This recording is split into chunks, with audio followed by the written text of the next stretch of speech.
ಕರ್ತನಲ್ಲಿ ಪ್ರಿಯವಾದವರೇ, ಯೇಸು ಕ್ರಿಸ್ತನ ಮಧುರವಾದ ನಾಮದಲ್ಲಿ ನಿಮ್ಮೆಲ್ಲರನ್ನ ವಂದಿಸುತ್ತೇನೆ.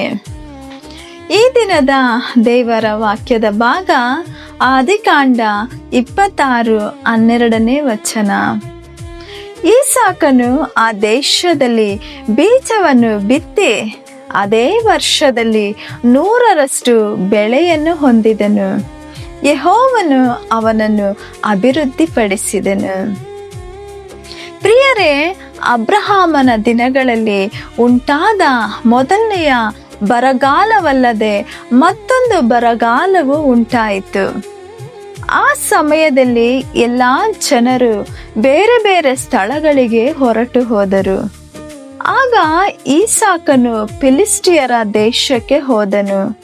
ಆ ಸಮಯದಲ್ಲಿ ದೇವರು ಈಸಾಕನಿಗೆ, ನೀನು ಐಗುಪ್ತಕ್ಕೆ ಹೋಗಬೇಡ, ಇದೇ ದೇಶದಲ್ಲಿ ವಾಸವಾಗಿರು.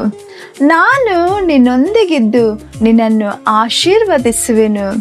ನಿನ್ನ ಸಂತತಿಯನ್ನು ಆಕಾಶದ ನಕ್ಷತ್ರಗಳಂತೆ ಹೆಚ್ಚಿಸಿ ನಿನ್ನ ಸಂತತಿಗೆ ಈ ದೇಶವನ್ನು ಕೊಡುವೆನು.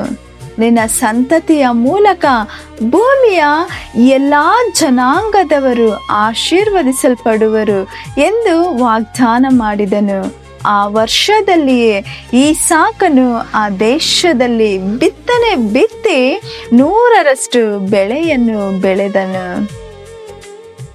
ಪ್ರಿಯರೇ, ಕರ್ತನು ನಿಮ್ಮನ್ನು ಆಶೀರ್ವದಿಸಿ ಆಶೀರ್ವಾದದ ವಾಕ್ಯಗಳನ್ನು ತೆಗೆದುಕೊಂಡು ನಿಮ್ಮ ಹೃದಯಗಳಲ್ಲಿಯೂ ಆಲೋಚನೆಗಳಲ್ಲಿಯೂ ಬಿತ್ತಿರಿ.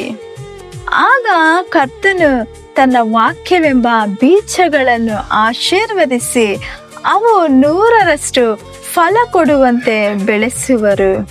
ಹೇಗೆ ಮಳೆಯು ಹಿಮವು ಆಕಾಶದಿಂದ ಇಳಿದು ಬಂದು ಹಾಗೆಯೇ ಹಿಂತಿರುಗದೆ ಭೂಮಿಯನ್ನು ನೆನೆಸಿ ಮೊಳಕೆ ಮೊಳೆಯಿಸಿ ಬೆಳೆಯುವಂತೆ ಮಾಡಿ ಬಿತ್ತುವವನಿಗೆ ಬೀಜವನ್ನು ತಿನ್ನುವವನಿಗೆ ಆಹಾರವನ್ನು ಹೇಗೆ ಕೊಡುತ್ತದೆಯೋ, ಹಾಗೆಯೇ ದೇವರ ಬಾಯಿಂದ ಹೊರಡುವಂತ ಪ್ರತಿಯೊಂದು ವಾಕ್ಯವೂ ಕೂಡ ಹಾಗೇ ಇರುತ್ತದೆ.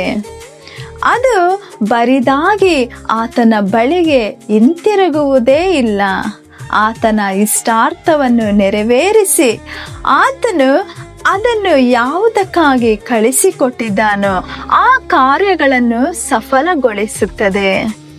ಆಗ ಆಶೀರ್ವಾದದ ಬುಕ್ಕೆಗಳು ನಿಮ್ಮೊಳಗಡೆಯಿಂದ ಹೊಕ್ಕಿ ನಿಮ್ಮನ್ನು ಹಸನ್ಮುಖಿಗಳನ್ನಾಗಿ ಹರ್ಷಗೊಳಿಸುತ್ತದೆ. ಆಗ ಎಲ್ಲರೂ ನಿಮ್ಮ ಬಳಿಗೆ ಬಂದು, ನೀವು ಕರ್ತನಿಂದ ಆಶೀರ್ವದಿಸಲ್ಪಟ್ಟವರು ಎಂದು ಹೇಳಿ ನಿಮ್ಮನ್ನ ಹೊಗಳಿ ಹರಿಸುವವರಾಗಿರುತ್ತಾರೆ. ಹಾಗಾಗಿ ನೀವು ನಂಬಿಕೆಯಿಂದಿರ್ರಿ, ಧೈರ್ಯಗೆಡಬೇಡಿರಿ. ದೇವರು ಯಾವಾಗಲೂ ನಿಮ್ಮ ಸಂಗಡ ಇದ್ದು ನಿಮ್ಮನ್ನು ಅಭಿವೃದ್ಧಿಪಡಿಸಲು, ನಿಮ್ಮನ್ನು ಹೆಚ್ಚಿಸಲು ಆತನು ಬಯಸುವವನಾಗಿದ್ದಾನೆ. ಹಾಗಾಗುವಂತೆ ದೇವರು ತಾನೇ ನಿಮ್ಮೆಲ್ಲರನ್ನು ಆಶೀರ್ವದಿಸಿ ಬಲಪಡಿಸಿ ನಡೆಸಲಿ. ಆಮೇನ್. God bless you.